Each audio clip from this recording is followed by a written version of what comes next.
आज का प्रातः क्लास है 1968। मीठा मीठा बेहद का बाप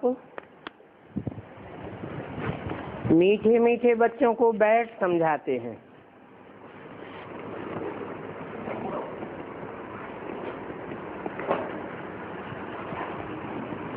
हर मुरली में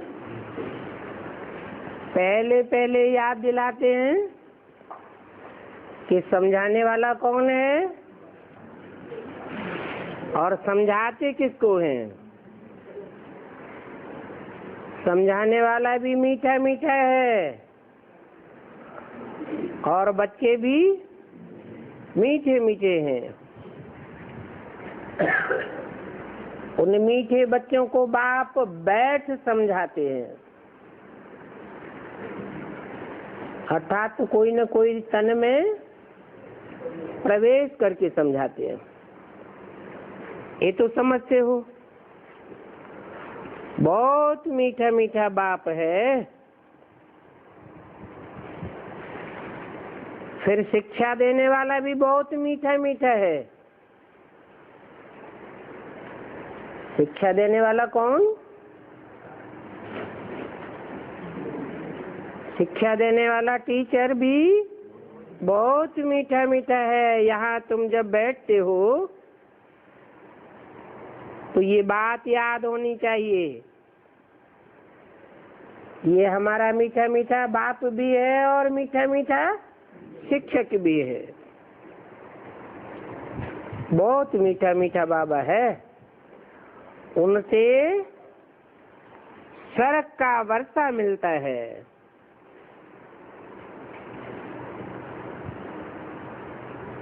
उनसे कह करके दूर क्यों किया? क्योंकि जिस समय ब्रह्मा के तन में बोलने वाली आत्मा सुप्रीम सोल बोल रहा था, वो माँ के रूप में पार्ट बजाए रहा था। जिसे कहते हैं तुमेव माता। वो माता ने इशारा दिया बाप की तरफ। बाप की पहचान पहले पहले कौन देता है? माँ ही देती है।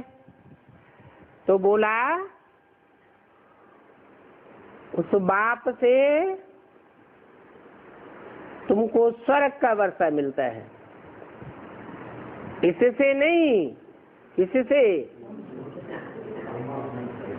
जिस तन में प्रवेश होकर के माता का पार्ट बजाया, वो ब्रह्मा तन से स्वर्ग का वर्षा नहीं मिलता है। उनसे जो मीठा मीठा बाप है, मीठा मीठा शिक्षक है, उनसे स्वर्ग का वर्षा मिलना है। मिलना है, ऐसे नहीं समझ के बैठ जाना कि हमें मिल गया। महलमानियां अटारियां मिल गई, बका भक कपड़े मिल गए, बड़े बड़े मिल्टी मिलियनायर्स, बड़ी बड़ी कपड़ों की मिलें हमारे हाथ में आ गई। खाने पीने की वस्तुएं मुहैया बहुत हो गई। 36 प्रकार का भोजन हमको मिलने लगा तो हम स्वर्ग में आ गए। ऐसे दुनिया में भी बहुत समझते हैं कि हम तो जैसे स्वर्ग में बैठे हैं,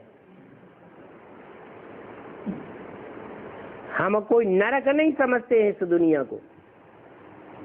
एरोप्लेन में उड़ते हैं तो नशा रहता है। बाप कहते हैं अभी स्वर्ग नहीं है, नाम ही है स्वर्ग। अर्थ क्या है? स्वयं स्थिति में जो चले जाते हैं उनका संगठन बनाता है स्वर्ग। स्वस्थिति में रहने वालों का सब प्रकार का पालन पोषण कुदरत खुद ही करती है। ऐसे स्वर्ग का वर्षा उस बाप से तुम बच्चों को मिलना है, अभी मिला नहीं है। यहाँ हम वैश्यालय में बैठे हैं। स्वर्ग का वर्षा जिसे शिवालय कहा जाता है, जिसकी यादगार गांव-गांव में, शहर-शहर में बनी हुई है। पुराने पुराने जो भी शिव के मंदिर हैं, जो शिवालय कहे जाते हैं, शिव का आलय, शिव का बनाया हुआ घर, उसमें क्या विशेषता होती है जो वैश्यालय में नहीं होती है? क्या खासियत देखने में आती है? चारों ओर सभी देवताएं बैठे हुए हैं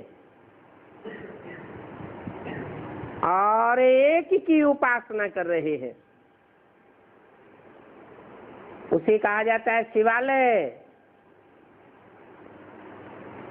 जबकि इसके उल्टा है वैश्यालय। वैश्या के घर में वैश्या को अनेकों की चिरौरी करनी पड़ती है।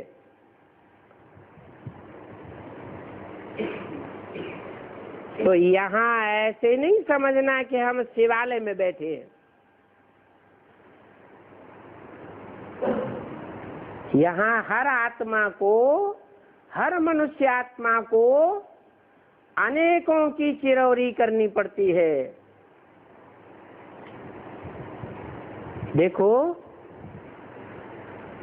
कितना मीठा बाप है। वो खुशी दिल में होनी चाहिए।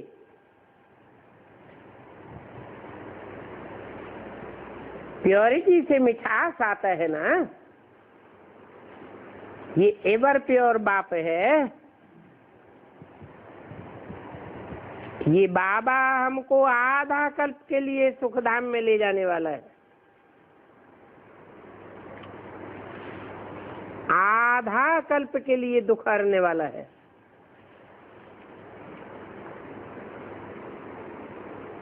एक तो ऐसा ये बाबा है जिससे हमको आधा कल्प का सुख का वर्षा मिलता है।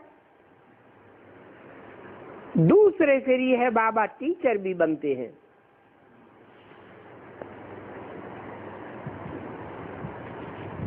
पहले पहले कौन सा संबंध?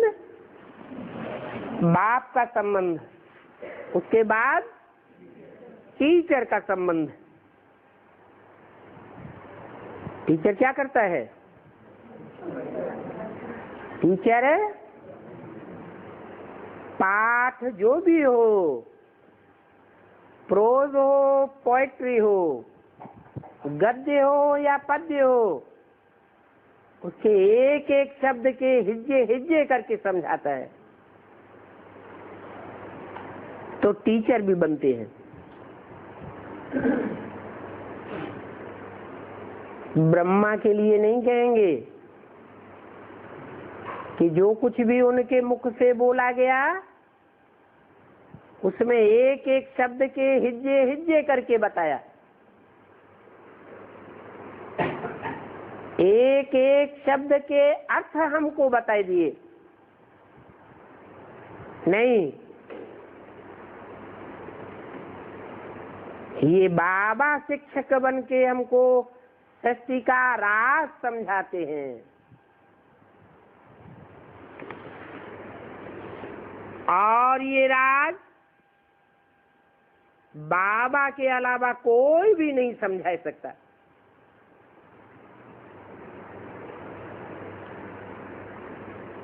ब्राह्मणों की दुनिया में तो छोड़ो, सारी दुनिया में कोई ऐसा मनुष्य मात्र विद्वान पंडित आचार्य नहीं हो सकता जो सृष्टि के राज को एक एक हिज्जे हिज्जे करके समझाए, एक एक प्रश्न का जवाब दे।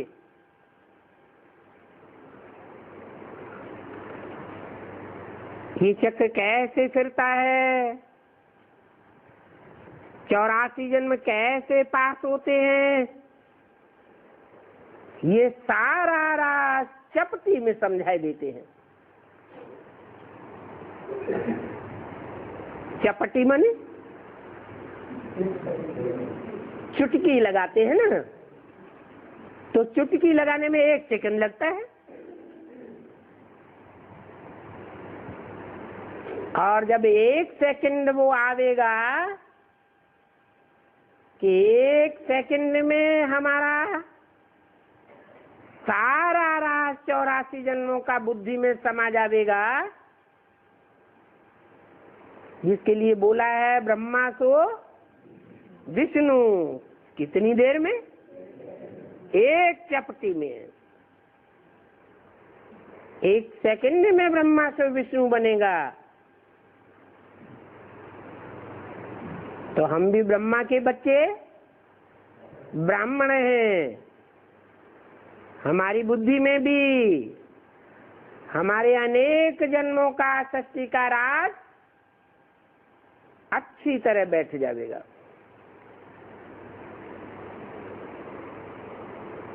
जब 1 चपटी में सारे सृष्टि चक्र का राज बैठ जाएगा, फिर बाबा हमको साथ भी ले जाएंगे। ऐसा संपूर्ण ज्ञानी बना कर ले जाएंगे। सारे सृष्टि चक्र के संबंध में कोई भी अज्ञानता हमारी बुद्धि में नहीं रहेगी। जब ऐसी स्टेज हम पकड़ेंगे, फिर हमको यहाँ तो रहना नहीं है। कहाँ? इस वैश्यालय में तो रहना ही नहीं है, और सभी आत्माओं को साथ ले जाएंगे। सिर्फ हमको ही नहीं ले जाएंगे, सभी आत्माएं जाएंगी। बाकी थोड़े रोज हैं, थोड़े रोज हैं। कहा जाता है बहुत गई थोड़ी रही, थोड़ी की भी थोड़ी रही।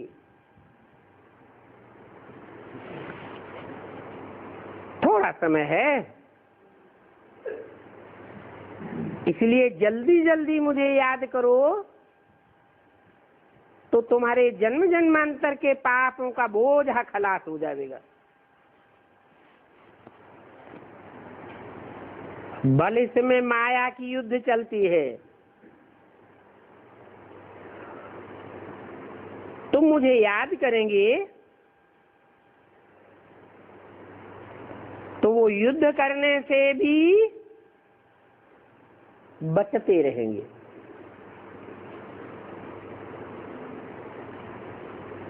ये भी बाबा बताए देते हैं। इसलिए कब विचार नहीं करना, कितने भी संकल्प, विपरीत संकल्प, तूफान आवे, सारी रात संकल्पों में नींद फिट जाए, तो भी तुम डरना नहीं, और ही निडर होकर के पुरुषार्थ करती रहना। बहादुर बन करके रहना है। बाबा कह देते हैं ये संकल्प विकल्प आवेंगे जरूर। क्यों आवेंगे? है? हम नहीं याद आने देंगे, फुल स्टॉप लगाए देंगे। मैं आत्मा बिंदी, मेरा बाप बिंदी, फुल स्टॉप लग गया, कैसे आवेंगे? है, जब तक 63 जन्मों का हिसाब किताब पूरा नहीं हुआ, 63 जन्मों की जो रील है, वो शूटिंग पीरियड में आवृत नहीं हुई है, तब तक ये संकल्प अथवा विकल्पों के तूफान जरूर आवेंगे। 63 जन्मों में अच्छे कर्म भी किए हैं और बुरे कर्म भी किए हैं। तो जो अच्छे कर्म किए हैं उनके एवज में अच्छे संकल्पों का ये आवृत्ति होगी, और जो बुरे कर्म किए हैं उनके एवज में बुरे संकल्पों की आवृत्ति होगी। ये शूटिंग चलती रहती है। कब? पुरुषोत्तम संगम युग में। तो बाबा पहले से ही कह देते हैं ये संकल्प विकल्प आवेंगे जरूर, और संकल्प ही नहीं आवेंगे, स्वप्न भी आवेंगे। स्वप्न का आधार क्या है? संकल्प। और संकल्पों का आधार क्या है? अच्छे बुरे कर्म। इन सभी बातों में थकना नहीं है, डरना नहीं है। इसलिए कहते हैं, आथत देते हैं बच्चे अभी थोड़ा समय और रह गया है पुरुषार्थ का, जल्दी जल्दी पुरुषार्थ करो। ये युद्ध का मैदान है ना। इन आंखों से जो भी देखते हो वो सब खलास हो जाएगा। तुम युद्ध करते हो माया को जीतने के लिए, बाकी माया को जीतने में कोई श्वास आदि बंद करने की दरकार नहीं है कि तुम कुंभक चढ़ा के बैठ जाओ।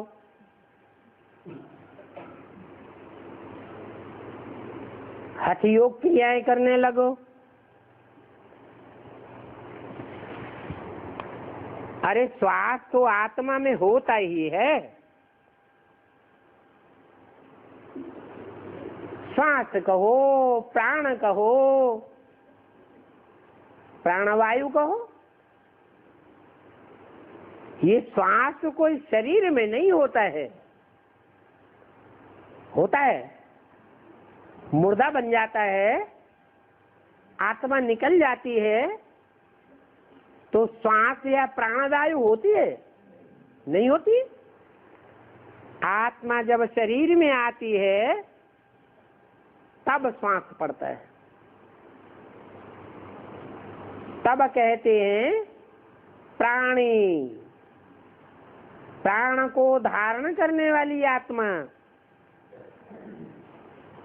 तो इसमें श्वास आदि बंद करने की कोशिश नहीं करनी चाहिए। इन हठ योग आदि में कितने प्रकार की तकलीफें सहन करते हैं। बाबा को तो बहुत अनुभव है, थोड़ा थोड़ा सीखते भी थे,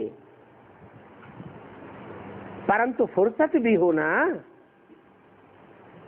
जैसे आजकल तुमको कहते हैं कि ज्ञान तो अच्छा है,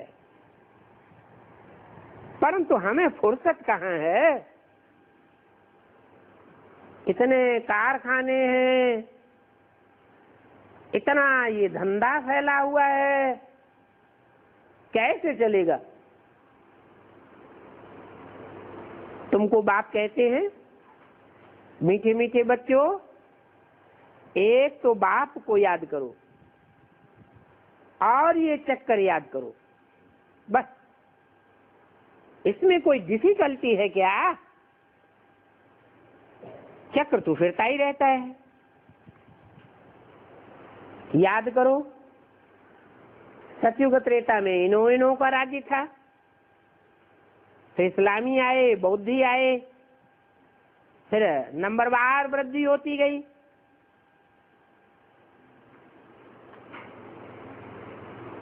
वो सब अपने अपने धर्म को भूलते गए।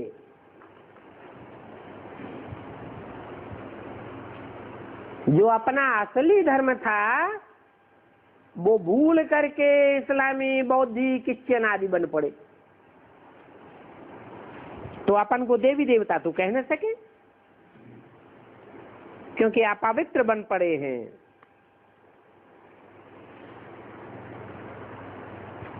देवताएं तो पवित्र होते हैं। बुद्धि कैसी होती है? पवित्र बुद्धि होती है। जो पवित्र बुद्धि होगी वो दाता बुद्धि होगी या लेवता बुद्धि होगी?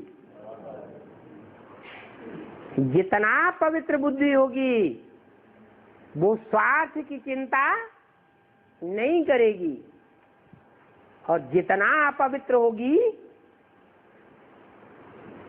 देहदारियों में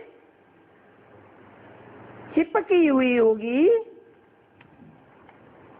तो अति की स्वार्थी होगी। अति का स्वार्थ लेवता बना देता है। कोई को देने की बात बुद्धि में आती ही नहीं। तो देवताएं तो पवित्र बुद्धि थे। ड्रामा के प्लान अनुसार फिर हिंदू कहलाने लग पड़े हैं। कहलाते हैं हिंदू, समझते हैं कि हम हिंसा को दूर करने वाले हैं, परंतु दुनिया में और खास भारत में जो अपन को हिंदू कहते हैं, वहां भारत में भी हिंसा दिन प्रतिदिन बढ़ती जाती है या घटती जाती है? बढ़ती जाती है। तो कहते हैं सिर्फ हिंदू, वास्तव में हिंदू धर्म तो है ही नहीं, और ही हिंसा को बढ़ाने वाले हैं। ये हिंदुस्तान नाम भी बाद में पड़ा है। पहले क्या नाम था? भारत नाम था। हिंदुओं का स्थान ये कोई नाम नहीं था। पहले जो नाम था वो प्रैक्टिकल में यहाँ रहने वालों का काम था। क्या काम था? सतयुग त्रेता में देवताएं रहते थे। सतयुग से पहले भी स्वर्णिम युग की स्थापना हुई थी। वहां से नाम पड़ा भारत। काहे में रत? भा माने ज्ञान की रोशनी। भाति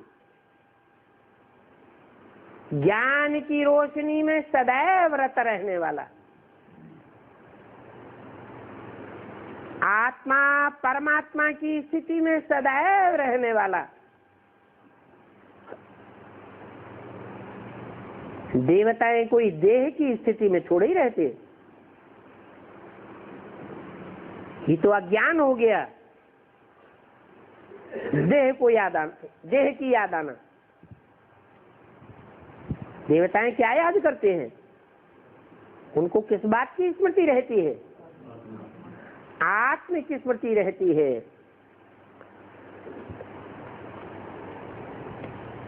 तो असल नाम तो ये भारत ही है। बाद में ये नकली नाम हिंदुस्तान और इंडिया पड़ गया। कहते भी हैं भारत माता की जय।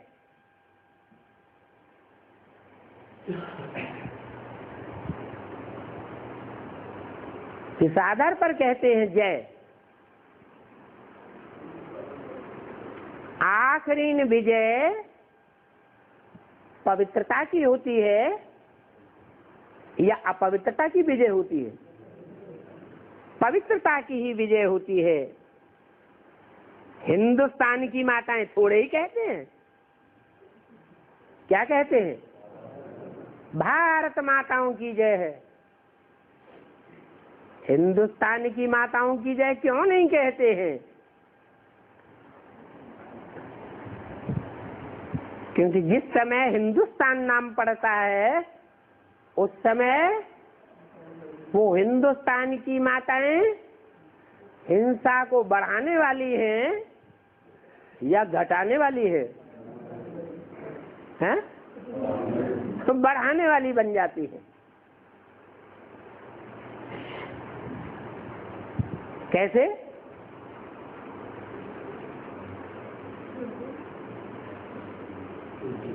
बेविचार को कहते हैं नरक का दरवाजा, और नरक का दरवाजा खोल करके बैठ जाए कोई तो उसको वैश्या कहेंगे या सधवा कहेंगे? भारत में वैश्याओं की पूजा होती है या सधवाओं की पूजा होती है? सधवाओं की पूजा होती है, वैश्याओं की पूजा नहीं होती है। तो देखो, एक समय था जबकि भारत में इन माताओं का ही राज्य था। सतयुग में माताओं का राज्य था, त्रेता में था, द्वापर में था, अरे कलयुग में भी कभी था? है? कभी नहीं था। ऐसा झूठी बात बोल दी है? बीके में होता है, बीके में इन्होंने देख लिया। आपको पक्का दिखाई पड़ा कि कहीं गड़बड़ दिखाई पड़ा? नहीं तो अव्यक्त बाप दादा को क्यों कहना पड़ता? पांडवों को कन्याओं माताओं का गार्ड बन करके रहना है, गाइड नहीं बनना है। अगर गाइड बनेंगे तो यज्ञ में गड़बड़ जरूर पड़ेगी। तो यज्ञ के अंदर ब्राह्मणों की दुनिया में विघटन रूपी गड़बड़ पड़ गई कि नहीं पड़ गई? तो आपको कैसे दिखाई पड़ रहे हैं कि पांडव रक्षक के रूप में काम कर रहे हैं और कन्याएं माताएं कंट्रोल कर रही है?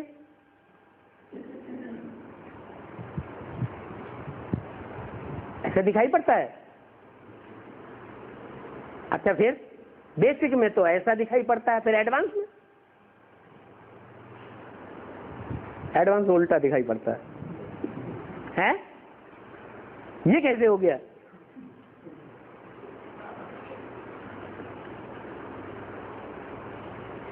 बोला बाप ने आकर के नई दुनिया स्वर्ग का गेट खोलने का लकबा किसको दिया? कन्याओं माताओं को दिया।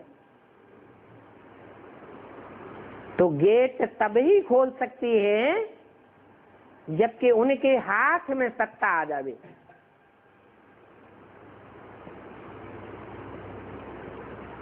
नहीं तो आज की गवर्नमेंट भी कोशिश कर रही है। गवर्नमेंट आज की भ्रष्टाचारी है या शिष्टाचारी है? भ्रष्टाचारी गवर्नमेंट कोशिश कर रही है कन्याओं माताओं का वो ही लकबा बन जाए, वो ही स्थिति बन जाए जो पुरुषों की है। पुरुषों से भी जास्ती प्रेफरेंस किसको देती है? कन्याओं माताओं। लेकिन यथार्थ बात क्या देखने में आती है? उन कन्याओं माताओं को ऊंचे ऊंची गद्दियों पर पदासीन तो कर देते हैं, लेकिन उनके घर वालों के हाथ में सारी सत्ता रहती है। वो सिर्फ रबर स्टाम्प बन के बैठी रहती है। तो यही हालात ब्राह्मणों की संग में भी, दुनिया में भी बेसिक में हो गया। सारी कंट्रोलिंग पावर इसके हाथ में चली गई, भाइयों के हाथ में चली गई। जिन भाइयों के लिए बोला है ये सब हैं दुर्योधन दुशासन।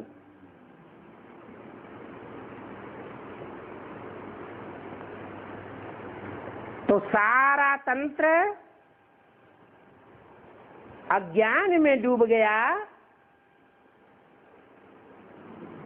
या ज्ञानी बन गया? अज्ञान में डूब गया। अज्ञान अर्थात भक्ति मार्ग।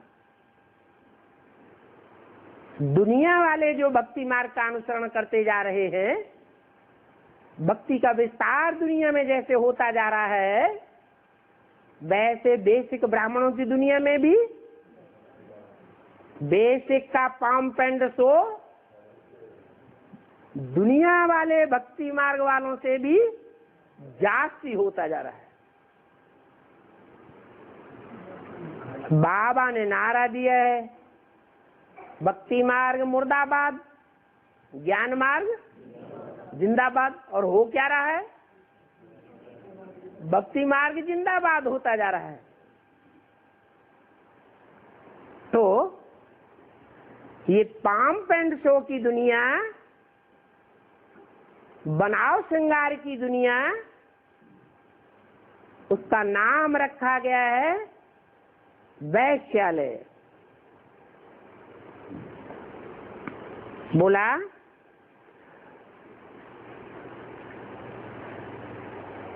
भारत में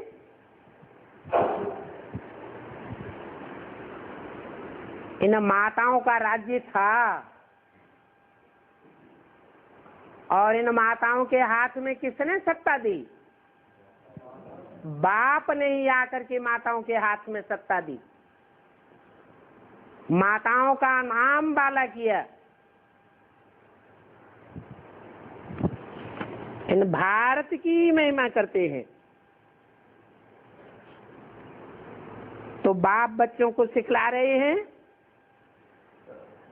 कि बाप को कैसे याद करना चाहिए। बाप की महिमा बुद्धि में आनी चाहिए, बाप का गायन बुद्धि में आना चाहिए, बाप का कर्तव्य बुद्धि में आना चाहिए, बाप का स्वरूप भी बुद्धि में आना चाहिए। बाप आए ही है घर ले जाने के लिए।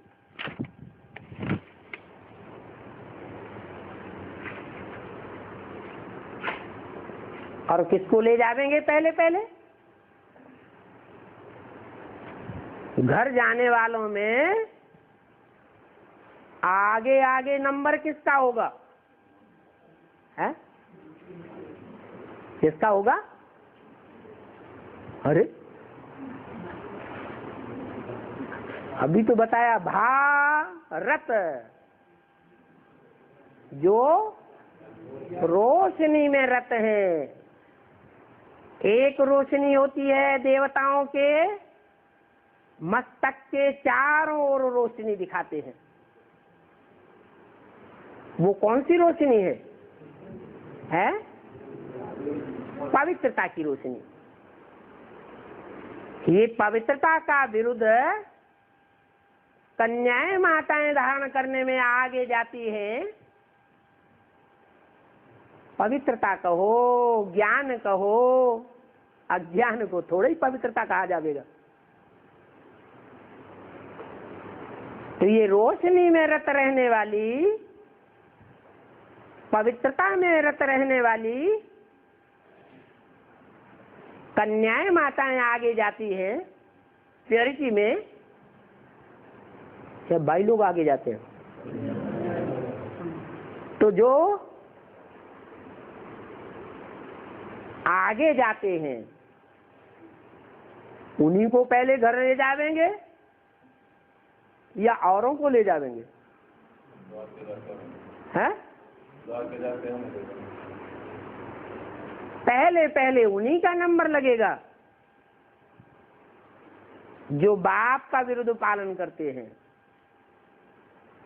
बाप आए ही हैं पवित्र दुनिया स्थापन करने के लिए, पवित्र वातावरण बनाने के लिए, पवित्र वाइब्रेशन फैलाने के लिए, पवित्र दृष्टि बनाने के लिए, पवित्र भाषा बनाने के लिए और पवित्र कर्मेंद्रियां और कर्म बनाने के लिए।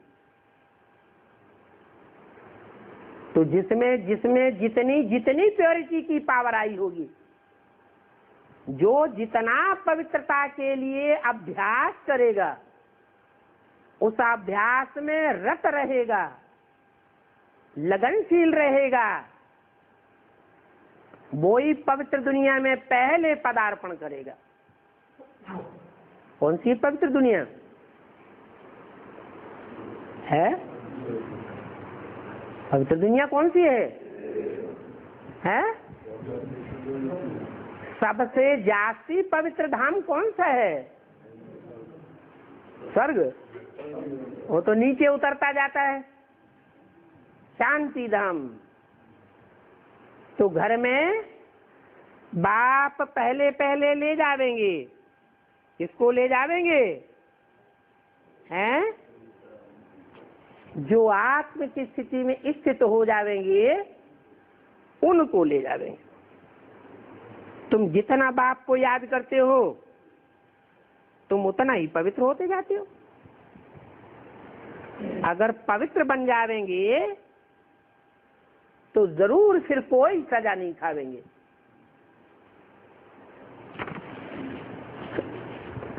सजा कौन खावेंगे? जो अपवित्र रहेंगे वो सजा खावेंगे।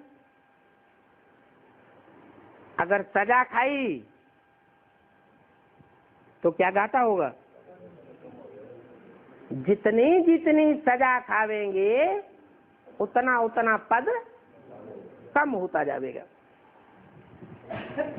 इसलिए कहते हैं कि जितना याद करेंगे उतना ही तुम्हारे विकर्म विनाश होते जाएंगे। बहुत बच्चे हैं जो बाबा को याद ही नहीं कर सकते हैं।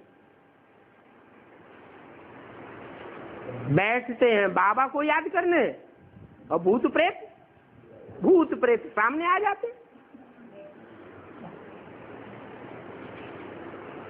आखिरी तंग होकर के छोड़ देते हैं। नहीं याद आते तो बाहर में जाओ। हिम्मत ही हार जाते, युद्ध करना ही छोड़ देते हैं।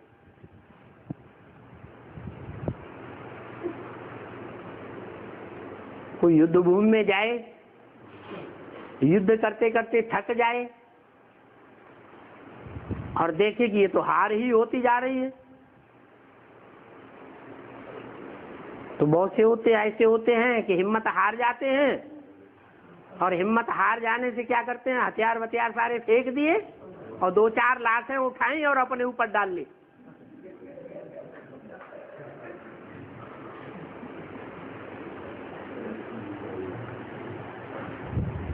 तो बोला ऐसे भी है। कैसे है? जो मुर्दों का संग करने लग पड़ते हैं। मुर्दे होते हैं ना, उनमें समझने सोचने की शक्ति होती है? नहीं होती है। जब सोचने समझने की शक्ति नहीं है तो बुद्धि में आता ही नहीं किसका संग करना चाहिए और किसका संग नहीं करना चाहिए। अरे मुर्दों का संग करेंगे तो मुर्दा बुद्धि बनेंगे या चैतन्य बनेंगे? मुर्दा ही बन जाएंगे। चैतन्य का संग करना चाहिए। भगवान का लक़ब है सत्चित्त आनंद। वो सबसे जास्ती चैतन्य स्थिति में रहने वाला है, कभी भी अचेत नहीं होता है। तो समझा जाता है कि जो युद्ध करना छोड़ देते हैं वो राजधानी में कैसे आवेंगे? ये तो राजधानी स्थापन हो रही है ना। राजधानी में मुर्दे उठाने वाले भी चाहिए कि नहीं है? मुर्दे उठाने वाले भी होते हैं, क्योंकि नापास तो बहुत होंगे ना। गरीब प्रजा भी चाहिए। बल वहां दुख नहीं होता है, परंतु साहूकार तो हर हालत में होंगे ना। यह तो है कलयुग। यहाँ तो गरीब भी होते हैं और साहूकार भी होते हैं, परंतु गरीब भी दुख भोगते हैं और साहूकार भी दुख भोगते हैं। वहां चाहे गरीब हो चाहे साहूकार हो, कोई भी किसी प्रकार का दुख नहीं भोग सकता। हर चीज मुहैया होती है। तो देखो, गरीब साहूकार की भाषणा यहां भी रहती है और वहां भी रहेगी, परंतु अंतर क्या होगा? वहां गरीबों को कोई दुख भासेगा नहीं, और यहाँ गरीबों को भी दुख भागता है और साहूकारों को भी दुख होता है। वहां तो दुख का नाम निशान नहीं। बाकी नंबरवार तो सब जगह होते हैं, हर युग में होते हैं। राजाओं के दास दासियां, साहूकारों को दास दासियां, दोनों को दास दासियां होती हैं, परंतु वहां बहुत सुखी रहते हैं और यहाँ दुखी हो पड़ते हैं। वहां कोई रोग नहीं और आयु भी बड़ी होती है। तो देखो, वहां नई दुनिया में जाने वाले इस दुखधाम को बिल्कुल भूल जाते हैं। सतयुग में तुमको दुख याद ही नहीं रहेगा। अभी तुमको दुखधाम और सुखधाम दोनों की याद बाप दिलाते हैं। मनुष्य कहते हैं स्वर्ग था, परंतु कब था, कैसे था, कहाँ स्वर्ग था, ये कुछ भी नहीं जानते। अब लाखों वर्ष की बात तो कोई याद भी नहीं आ सकती। बाप कहते हैं कल तुमको सुख था, अब फिर कल होगा। तो यहाँ बाप बैठ फूलों को देखते हैं कि अच्छा फूल है, ये इस प्रकार से कितनी मेहनत करते हैं, ये स्थिरियम ही नहीं रहता, ये पुरुषार्थ में स्थिर भी हो जाता है, एक रस भी हो जाता है। ये पत्थर बुद्धि है। बाप देखेंगे तो ना एक एक को, परंतु देखने के बावजूद भी बाप को कोई बात की चिंता नहीं होती है। चाहे कोई अच्छा पुरुषार्थ करता है और चाहे कोई घटिया पुरुषार्थ करता है, परंतु बाप को चिंता नहीं होती है। हाँ, समझते हैं, उम्मीद रखते हैं कि बच्चे जल्दी पढ़ करके होशियार हो जाए,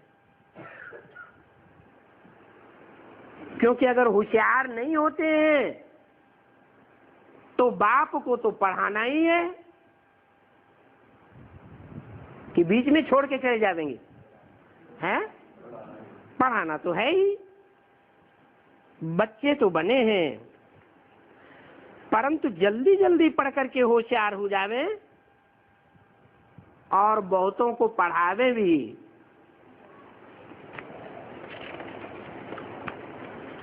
तो देखते हैं ये कहाँ तक होशियार बने हैं और कहाँ तक दूसरों को पढ़ाते हैं। कैसे फूल है। 168 की वाणी का दूसरा पेज। ये बातें बाप बैठ देखते हैं, क्योंकि ये है चैतन्य फूलों का बगीचा। इन चैतन्य फूलों को देखते भी कितनी खुशी होती है। बच्चे खुद भी समझते हैं बाबा हमको स्वर्ग का वर्षा देते हैं। बाप को याद करते रहेंगे तो तुम्हारे पाप कटते रहेंगे,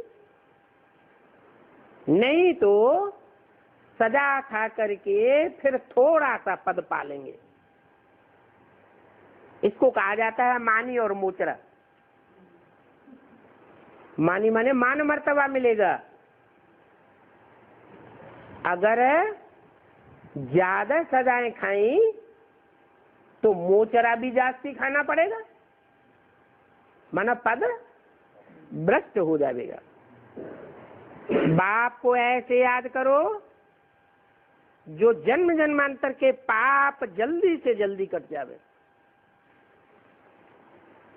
चक्र को जानना भी बहुत सहज है। जानते हो ये चक्र तो फिरता ही रहता है, कभी बंद नहीं होता और जू मिसल चलता रहता है। जो भी कीड़े होते हैं उन कीड़ों में सबसे धीमी चाल किसकी होती है? जू की बहुत धीमी धीमी चाल होती है। ऐसे ये ड्रामा भी जू मिसल चलता है। ये ड्रामा बेहद का ड्रामा है, बहुत आस्ते आस्ते चलता है। टिक टिक होती रहती है। बच्चों ने 5-4 वर्ष में सेकंड मिनट कितने होते हैं वो हिसाब भी निकाल करके भेजा। लाखों वर्ष की बात होती तो कोई ये हिसाब भी नहीं निकाल सकता। समय गुजरते गुजरते अभी यहां तक आकर के पहुंचा है। ये है ही 5000 वर्ष का चक्र। यहाँ बाप और तुम बच्चे बैठे हो। बाबा एक एक बच्चे को देखते हैं यहां बैठ करके। ये बाप को कितना याद करते हैं, ये दुनियादारी को कितना याद करते हैं। इन्होंने कितना ज्ञान उठाया है और औरों को ज्ञान कितना समझाते हैं। ये ज्ञान की बातें हैं तो बहुत सहज। सिर्फ बाप का परिचय दो, और ये परिचय देने के लिए बच्चों की पॉकेट में बैज तो होता ही है, और कोई चित्र हो या न हो। बोलो, पॉकेट में से बैज निकालो और बोलो ये है शिव बाबा। बैज में कौन सा चित्र है? एक तरफ त्रिमूर्ति का चित्र, दूसरी तरफ लक्ष्मी नारायण का चित्र। तो त्रिमूर्ति के चित्र में पेंसिल से इशारा करो, ये है शिव बाबा। कौन सा है शिव बाबा? है?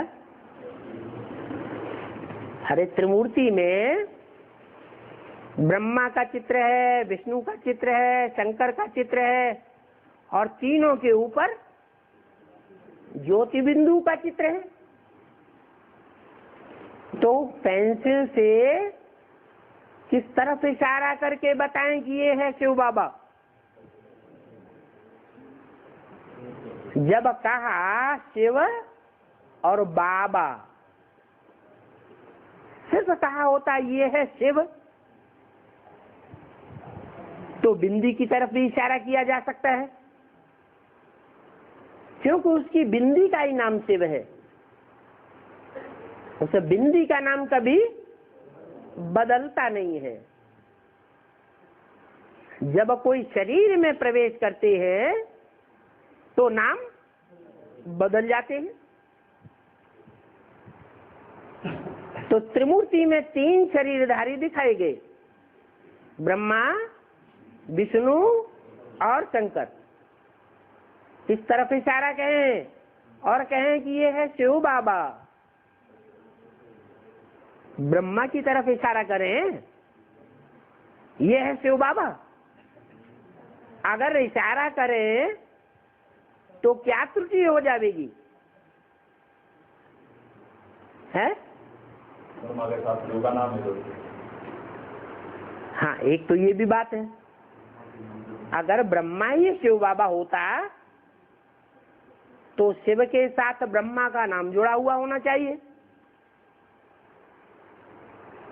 जो भी 33 करोड़ देवताएं हैं उनमें कोई का नाम शिव के साथ नहीं जोड़ते हैं, ब्रह्मा का भी नाम नहीं जोड़ते हैं, तो ये तो रंग हो गया। दूसरी बात, शिव बाबा को कोई मरते हुए देखेगा? है? नहीं देख सकता। शिव बाबा तो सारी दुनिया को मारने के लिए आया है, या किसी के सामने खुद मरने के लिए आया है? हैं? सारी दुनिया को मारने के लिए आया है। या तो देवभान से मरे, या तो फिर 5 तत्वों का शरीर छोड़ करके मरे। मरना तो जरूर पड़ेगा। और शिव बाबा को देवभान होता ही नहीं, उसके मरने न मरने का सवाल है ही नहीं, इसलिए उसको कोई मरते हुए देख भी नहीं सकता। इसलिए भक्ति मार्ग में कहते हैं कि न उसका जन्म है न उसका मरण है, वो जन्म मरण के चक्र से न्यारा पाटधारी है। तो बोला कि बैठ के चित्त पर ये समझाओ कि ये शिव बाबा है। 2 शब्द हैं, एक शिव और दूसरा बाबा। बाबा ग्रैंडफादर को कहा जाता है। ग्रैंडफादर बड़ा बूढ़ा होगा या छोटा बच्चा होगा? बड़ा बूढ़ा होगा। सबसे जास्ती उम्र परिवार में किसकी होती है? ग्रैंडफादर की होती है। तो साकार और निराकार दोनों का मेल है शिव बाबा। और उस शिव बाबा को दुनिया में सब याद करते हैं। सब का मतलब सभी धर्म वाले, चाहे कोई भी धर्म के हो, नाम कुछ भी दें, अल्लाह नाम दें, गॉड फादर नाम दें, भगवान नाम दें, बुद्ध नाम दें, कुछ भी नाम दें, लेकिन याद उस भगवान को सब करते हैं।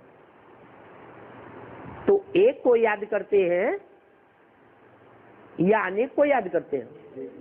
अंग्रेज लोग तो कहते भी हैं गॉड इज वन, हिंदुओं में भी कहते हैं। सत्य एक है, सत्य अनेक प्रकार का नहीं हो सकता, असत्य अनेक प्रकार का होता है। काशी में जाओ तो भी वहां शिव बाबा याद दिलाते रहो। क्या याद दिलाने की क्या जरूरत है? काशी तो है ही शिव बाबा की नगरी, वहां याद दिलाने की जरूरत है? इसलिए जरूरत है कि काशी में भी याद तो एक को करते हैं, लेकिन कोई कम याद करते हैं और कोई जास्ती याद करते हैं। काशी में जावेंगे तो देखेंगे वहां रड़ी मारते रहते हैं, शिव काशी शिव काशी, शिव बाबा शिव बाबा। अभी तुम तो हो शालिग्राम, क्या तुमको कहा जाता है शालिग्राम? जानते हो कि आत्मा हमारी बिल्कुल छोटी है, परंतु इस छोटी सी आत्मा में कितना पार्ट भरा हुआ है। आत्मा शरीर में ही प्रवेश करके पार्ट बजाती है, और ये आत्मा जो शरीर में प्रवेश करती है वो कभी भी बढ़ती घटती नहीं है। शरीर बढ़ता है घटता है, परंतु आत्मा तो अति सूक्ष्म है और विनाश भी नहीं होता। आत्मा अविनाशी है और शरीर विनाशी है। उन आत्माओं में ड्रामा अनुसार पार्ट भरा हुआ है, और ऐसा अविनाशी पार्ट भरा हुआ है जो कल्प कल्पांतर से पार्ट आत्मा में बजाती आई, फिर भी वो पार्ट घिसता नहीं है। ये अविनाशी रिकॉर्ड है। तो ये बात तुम बच्चे ही जानते हो। इस दुनिया में कोई ऐसा मनुष्य नहीं है जिसको हम बाप, टीचर, सदगुरु कहें। कोई हो तो बताओ। ब्रह्मा को बाप, टीचर, सदगुरु कहें? क्यों नहीं कह सकते? क्योंकि ब्रह्मा का तो नाम ही है ब्रह्मा, बड़ी माँ। माँ बीज को धारण करती है या खुद ही बीज बाप है?